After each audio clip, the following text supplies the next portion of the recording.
c'est que, en réalité, et c'est ça qui est un petit peu agaçant quand on regarde ces événements à rebours, après coup, c'est que c'est le refus de la sobriété, en fin de compte. C'est l'excès comme praxis, l'excès comme posture politique, idéologique, culturelle.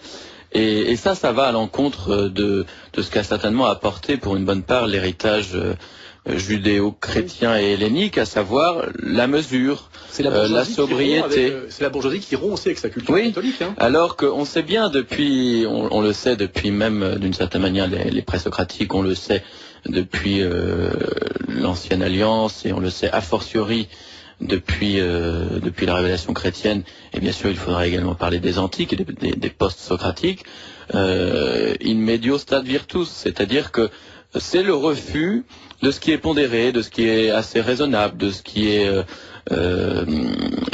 sobre. Et ce qui va entraîner quelque chose de très important, qui est la sortie de ce qu'on appelle le moralisme bourgeois, qui était consubstantiel au capitalisme dit concurrentiel libéral, c'est-à-dire de l'entrepreneur honnête homme, qui produit réellement de la valeur ajoutée. Et le capitalisme familial. Oui. Et cette idéologie de la transgression permet de passer au capitalisme financier dans lequel nous sommes aujourd'hui, parce que c'est sur l'immoralisme transgressif, un peu littéraire, c'est l'époque où on sort Bataille, Sade, etc., c'est sur cet immoralisme de gauche que va s'appuyer ce capitalisme de droite aujourd'hui totalement immoral et financier, et qui est d'ailleurs également apatride, c'est-à-dire qui voyage aussi dans le temps et dans l'espace, désincarné, et qui finira dans le paradis fiscal, la société offshore, vous voyez. Donc tout ça, je sais pas, ça n'a pas été pensé pour ça sans doute, mais c'est très cohérent tout ça. C'est-à-dire que la bourgeoisie, une certaine bourgeoisie, s'est beaucoup amusée en 68, et effectivement, elle est partie d'une espèce d'une sobriété catholique enracinée, où on allait en vacances chez les oncles et les tantes, où il y avait un rituel religieux qui était très respecté encore. Hein. Moi, je m'en souviens dans mon enfance. Et d'un seul coup, on s'est mis un peu à faire n'importe quoi. On en avait les moyens. Et quelque part, on a cassé une certaine bourgeoisie catholique française avec cet exotisme, ce délire, ce désir. Car comment dirais-je, cette transgression, cette course à la transgression, s'est passée à l'intérieur de la bourgeoisie. Et c'est là qu'on a vu des divorces en chaîne, des patrons faire le tour du monde en bateau. Il y a aussi des aventures individuelles marrantes. Les histoires homosexuelles, la jeune fille qui veut avorter, qui ramène un noir à la maison, enfin c'était tous ces scénarios-là qui se sont passés à l'intérieur de la bourgeoisie française catholique. Hein. Mais c'est pour ça aussi, là il faut sans doute un peu nuancer les choses, distinguer les choses, mais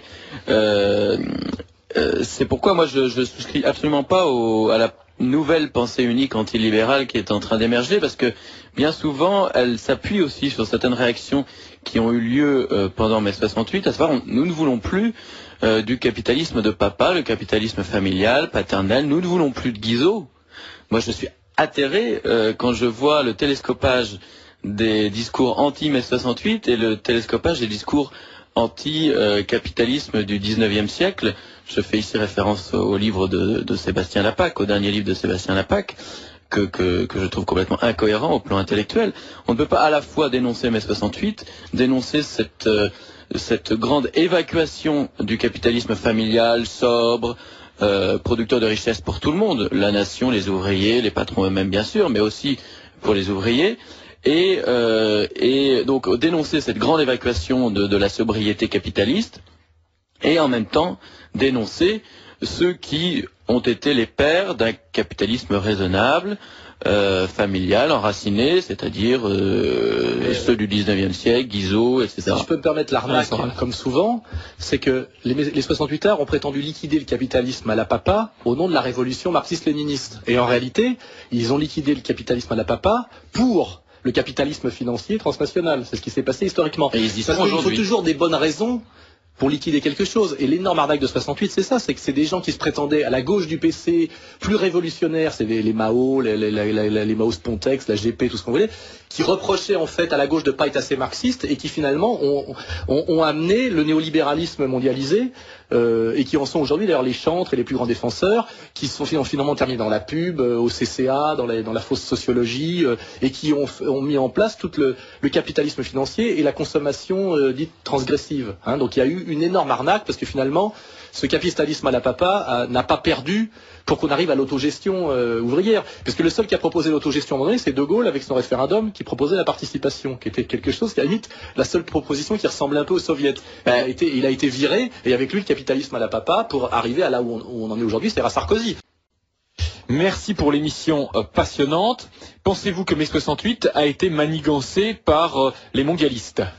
Du mondialisme, parce que il y a une thèse qui circule de plus en plus aujourd'hui et qui est assez crédible, c'est que quand même il y avait la volonté d'une certaine droite française qui souvent dans l'histoire collabore avec la puissance réellement hostile qui est la puissance anglo-saxonne, de se débarrasser de Gaulle, qui, je vous le rappelle, parce qu'ici il y a des gens qui aiment pas le De Gaulle de 68, mais qui depuis 64 a été sorti de l'OTAN, avait viré les bases américaines, demandait le retour à l'étalon or, et avait même critiqué violemment Israël dans son discours de novembre 67. Et là, je crois qui était aussi allé voir les Vietnamiens, qui avait Vive le Québec libre, enfin qui essayait de remonter une espèce de France qui pouvait être une troisième voie entre l'URSS et les États-Unis, et qui le faisait assez bien.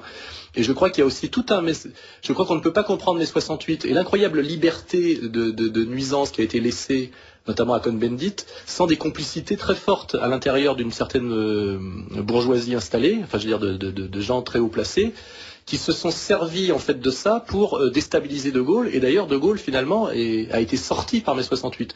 Et immédiatement après, on a l'Angleterre qui rentre dans l'Europe, ce dont ne voulait pas De Gaulle, car il savait que le jour où l'Angleterre rentrait dans l'Europe, ce n'était plus une Europe puissance basée sur le couple Berlin-Paris, mais une Europe qui repasserait sous le contrôle inéluctable de la thalassocratie protestante américaine. Et il faut aussi comprendre effectivement la manière dont mai 68 a pu se développer incroyablement à partir de rien, c'est-à-dire que ça a été très peu réprimé, il n'y a pas eu un mort, enfin c'est à la fois un théâtre, mais aussi parce qu'il y a beaucoup de gens haut placés en France qui voulaient liquider De Gaulle, qui avait été mis en place aussi 2 fois par les Américains, on peut dire une fois en 45, une fois en 58, une fois pour être du côté des gagnants et l'autre fois pour liquider l'Empire, et qui là voulait se débarrasser d'un De Gaulle qui finalement revenait à ses origines maurassiennes, à sa culture maurassienne, et les étudiants de 68 n'ont pas été, comment dirais-je, n'avaient pas conscience forcément de ça, mais ont été aidés par des gens à l'intérieur de l'appareil d'État. On a favorisé la chienlit et on s'est servi de ça pour liquider De Gaulle. Et il y a même d'ailleurs des témoignages précis entre des rencontres entre Cohn-Bendit et Missoff père, qui étaient des gens, qui étaient des compagnons de route de Gaulle, qui n'aimaient pas du tout l'évolution de Gaulle par rapport aux États-Unis et aussi à Israël, et qui voulaient s'en débarrasser. Et il y a des choses qui justifient cette théorie qui n'est pas une théorie du complot, mais une théorie des réseaux. Et qui fait suite peut-être à sa conférence de presse de 67 ? Oui, d'une série comment dirais-je, d'actes qui voulaient bien dire que De Gaulle voulait échapper totalement à la domination américaine, et surtout quand il prend des décisions fortes, c'est demander de sortir du dollar et revenir à l'étalon or, c'est-à-dire il défie les États-Unis violemment. C'est pour ça que quand Castro dit aux jeunes de 70, si vous voulez lutter contre le seul anti-impérialiste sérieux, c'est De Gaulle, il avait raison. Et les 68ards ont liquidé le seul type qui résistait dans le monde occidental à l'impérialisme, enfin dans le camp, on va dire, dans le camp occidental, et ils l'ont liquidé au nom de la lutte anti-impérialiste. C'est pour ça que je crois que De Gaulle a dû être très déprimé une fois qu'il a perdu son référendum, parce que lui, je pense, avait les moyens de comprendre à quel point ces jeunes crétins, quand je parle d'étudiants, c'est parce qu'ils étaient étudiants, parce que les jeunes sont souvent des incultes prétentieux, et effectivement, ils ont liquidé le seul type qui, effectivement, ils ont liquidé le type derrière qui ils auraient dû marcher s'ils avaient compris comment marche réellement le monde dans sa complexité, compte tenu du fait qu'effectivement, leur motivation principale et première était l'anti-impérialisme, la lutte contre l'impérialisme américain. Et voilà, pour répondre à cette question sur l'impérialisme.